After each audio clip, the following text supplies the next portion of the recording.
ಅದನ್ನ ನೀವು ಮಾತಾಡೇಬೇಕು, ಮಾತಾಡೋದು ತಪ್ಪು ಅಂತ ಹೇಳಕ್ ಅಧಿಕಾರ ಇಲ್ಲ. ಯಾಕಂದ್ರೆ ನಿಮ್ ಗವರ್ನರ್ಗಳು ಬಾಲಕೃಷ್ಣ ಹೇಳ್ತಾ ಇದ್ರು ನಿಮ್ ಗವರ್ನರ್ ಅಂತ, ನಿಮ್ ಗವರ್ನರ್ಗಳೆಲ್ಲ ಹಂಗೆ ಮಾಡಿದಾರಲ್ಲ. ದಾಖಲೆ 2 ದಾಖಲೆ ಇಲ್ಲೇ ಇದೆ. ದಾಖಲೆ ಕೊಡ್ತೀನಿ, ಇನ್ನೂ 10 ದಾಖಲೆ ಕೊಡ್ತೀನಿ ನಾನು. ಇಡೀ ದೇಶದ್ದು 10 ದಾಖಲೆ ಕೊಡ್ತೀನಿ. ಎಲ್ಲಾರು ಬಂದ್ ಮಾತಾಡು. ಅದಕ್ಕೇನ್ ತಪ್ಪೇನಿದೆ? ಅದಕ್ಕೆ ಯಾಕೆ ಅಟ್ಯಾಕ್ ಮಾಡ್ಬೇಕು ನೀವು ಹೋಗಿ ಅವ್ರನ್ನ? ಈಗ ಅದೇ ಒಂದೇ ಅಧ್ಯಕ್ಷರೇ, ಒಂದೇ ಲಾ ಮಿನಿಸ್ಟ್ರು ಹೇಳಿದ್ರು, ಲಾ ಮಿನಿಸ್ಟ್ರು ನಾನು ಹೋಗಿ ಗೌರವಯುತವಾಗಿ ಅವ್ರನ್ನ ಕರ್ಕೊಂಬಂದೆ, ಗೌರವಯುತವಾಗಿ ನಾವು ಕೂಡ ನಾವು ಕರ್ಕೊಂಬಂದು ಅವ್ರನ್ನ ವೇದಿಕೆ ಮೇಲೆ ಕರ್ಕೊಂಡು ಹೋದ್ರಿ ಅಂತ. ಅದೇ ರೀತಿ ನೀವು ನಿಮ್ ಸದಸ್ಯರಿಗೆ ಹೇಳೋದು ನಿಮ್ ಲಾ ಮಿನಿಸ್ಟರ್ ಆಗಿ ನಿಮ್ ಗೌರವ ಅಲ್ಲ, ಅದು ನಿಮ್ ಕರ್ತವ್ಯ ಅಲ್ವಾ? ಯಾಕೆ ಮಾಡಿಲ್ಲ ನೀವು? ಹೇಳ್ಬೇಕಾಯ್ತಲ್ಲ, ಯಾಕೆ ಅವ್ರು ತಡೆ ಮಾಡಿದ್ರು?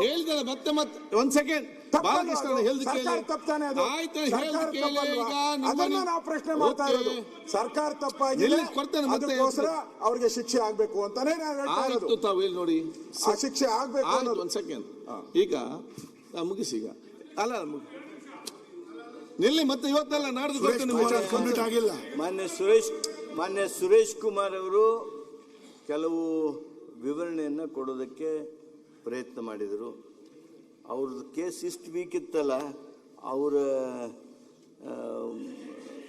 ಬದುಕಿನೊಳಗನ ಎಮೋಷ್ನಲ್ ಆಗಿ ಯಾವುದೋ ಶಬ್ದ ಅನ್ಪಾರ್ಲಿಮೆಂಟ್ರಿ ಥರ ಇರುವಂಥದ್ದನ್ನು ಹೇಳಿದ್ದು ಕೇಳೇ ಇಲ್ಲ ನಾನು.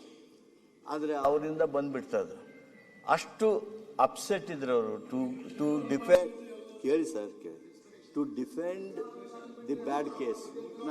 ನಾನು ಮಾನ್ಯ ಮುಗಿತಲ್ಲ, ವಿರೋಧ ಪಕ್ಷದ ನಾಯಕರಿಗೆ ಹೇಳ್ತೀವಿ, ಹಿಂಗೆ ಬರೆದು ಕೊಡ್ಬೇಕು, ಹಿಂಗೆ ನಿಮಗೆ ನಾವು ಭಾಷಣ ಬರೆದು ಕೊಡಕ್ಕೆ ಬರೋದಿಲ್ಲ.